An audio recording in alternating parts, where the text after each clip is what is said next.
Welcome to the Bald Brad Show. Our story of the day deals with New York governor declaring racism as a public health emergency. No, folks, I am not kidding. She literally passed legislation because she thinks that colored people in New York are being held back because of systemic racism and inequality. They possibly couldn't be held back for their individualized decisions or reasons other than systemic racism and inequality. Folks, that kind of thing would be foolish. Of course, I'm being facetious here. There's many reasons as to why anybody, regardless of race, could be held back, but we can't talk about that because if we do, we're racist. If we do, we're sexist, bigots, homophobes. All this stuff will be called by the woke mob. Well, this is what the governor had to say. Quote, "For far too long, communities of color in New York have been held back by systemic racism and inequitable treatment. I am proud to sign legislation that addresses this crisis head on, addressing racism, expanding equity, and improving access for all." So how she's going to do this through this legislation? What is this bombshell legislation? These 4 pieces of legislation that are being passed and have been passed?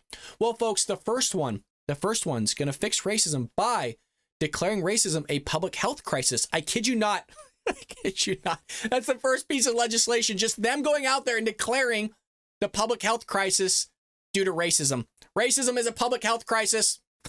That's how it works with the left, right? That's all they have to do is go out in the streets, shout to the skies that there's racism out there, and they fixed it. It's just these people, man. These people are nuts.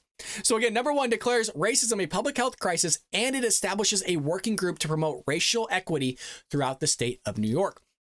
The second piece of legislation requires the collection of certain demographic information by certain state agencies, boards, departments, and commissions in order to keep a more accurate and relevant public record on, get this, do you think it's African Americans, Hispanics, whites, Asian Americans? What do you think? Or just all of it? You would think all of it, right? No. And relevant public record of just Asian American populations in New York. They're not even covering everybody. They're just hyper-focused on Asian Americans as to why. I have no idea. It doesn't say, she doesn't expand upon it. That's just who they're going to focus on, is just Asian Americans. It's unbelievable. I would like to point out that New York is probably one of the most diverse states in the union, and they're just hyper-focused on one. This is how the left works. They just sit there and just chauffeur this stuff out. It's going to fix everything because they said so. I'm trying to keep it together. This stuff's nuts. Number 3. Requires the New York State Office of Technology Services to advise all state agencies in the implementation of language translation technology.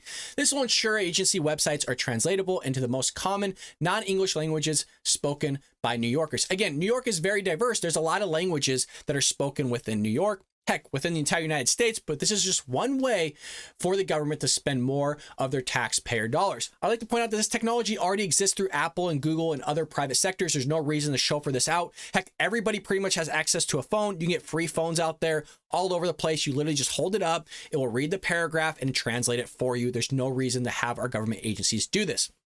Number 4 requires a health equity assessment to be filed with an application. For any project, folks, any project that will affect a hospital's healthcare services. There's a lot of projects that are going to affect their healthcare services, whether that's in a positive way or a negative way. So they're just supposed to sit there and fill this application out. And as if that's supposed to help speed up the process, providing quality service, healthcare service to Americans. Now, remember, folks, this legislation is supposed to address racism, and not just any old racism, systemic racism. I would also like to point out again that this technology already exists. A lot of this stuff that they're doing is not going to fix racism at all.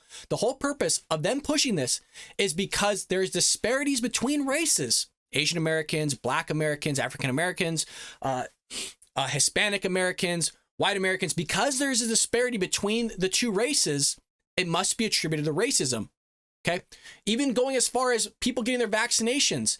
African Americans are not getting their vaccination in the same rates as whites. And because they're not getting them in the same rates of whites, they're getting COVID-19 in more or in a different rate or more. So because if you look at the terms of population, African Americans make up roughly 13% of the American population, but yet their COVID-19 rates are roughly 25% that of whites, depending on what you look at, the CDC information. And when you look at it, they're more disproportionate in terms of getting COVID-19 than, say, other demographics or other populations such as white Americans. And so because there's a difference in disparity there, it must be racism, which is why she's pushing this healthcare crisis or this health crisis in New York.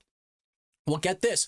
Bloomberg also thinks the same thing because nearly half the United States, according to Bloomberg, Black and Hispanic vaccination rates lag whites by 10 percentage points or more. Many of those are in the South and Southwest. So again, because whites are getting their vaccinations 10% more often than African Americans and Hispanics, there must be racism out there. There must be a problem with access to getting these vaccinations.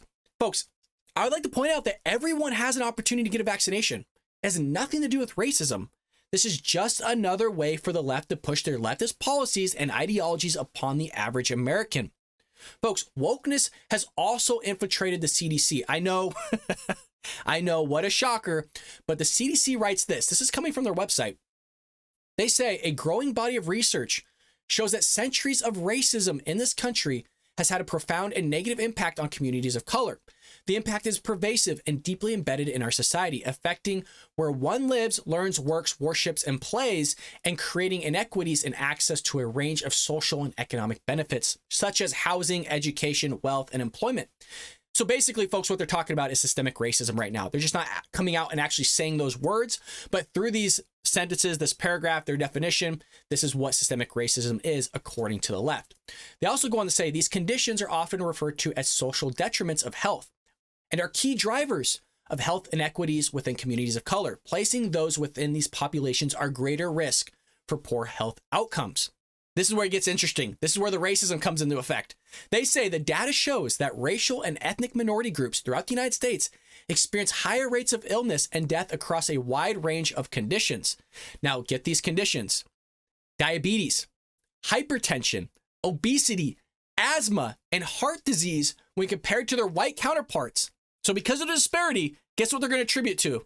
Again, systemic racism. It's unbelievable.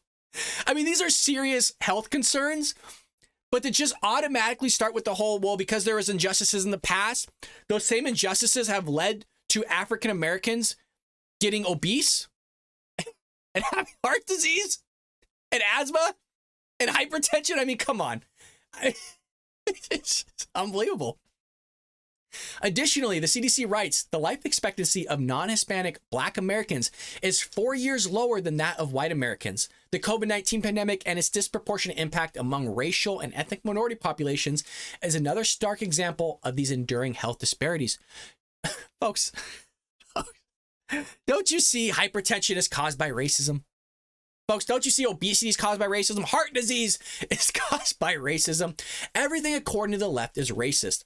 And this is a problem, folks. This is the kind of mindset that is destructive. And it's not, and if not taken seriously, I'm telling you guys, it will be a mindset that destroys this country from the inside out. Well, what is this mindset I'm talking about? What is this woke mindset that is constantly being talked about by the right? The woke mindset is the mindset of being a victim. When things get hard, then rather than just blaming yourself, that wokeness, that woke mindset goes on and blaming other people, not stopping and fixing the problem, but blaming everybody, just rolling over and complaining and blames about everything and everyone. What we need to do is inculcate perseverance within our youth and stop acting like a victim. We live in the greatest country on earth, folks. It is up to one's decision, their individual decision, that will allow them to be successful or fail. If one does fail, they must get up and try again. This is not to say that racism does not exist, folks. It surely does.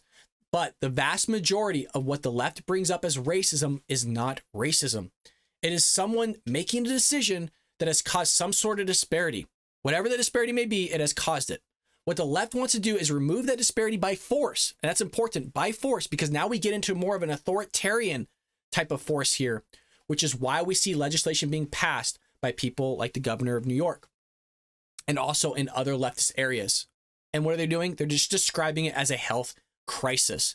And this is how the government will continually encroach upon our liberties and upon our freedoms by enacting healthcare crises like this and just saying, well, it's for the sake of racism. Because look, everybody hates racism. I hate racism. You hate racism. Everybody hates a racist.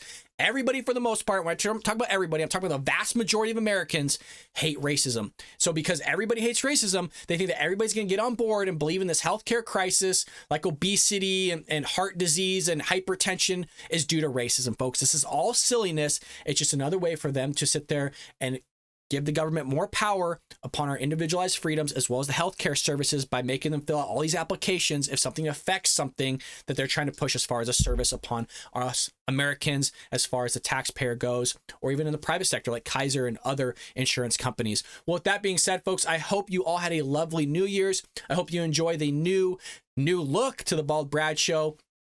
We have a lot of services that are going to be provided to you on this show that are going to be different throughout this year. So again, make sure you like and subscribe to this video, share it with your friends and family on social media. And folks, I will see you a little bit later today here on the Bald Brad Show.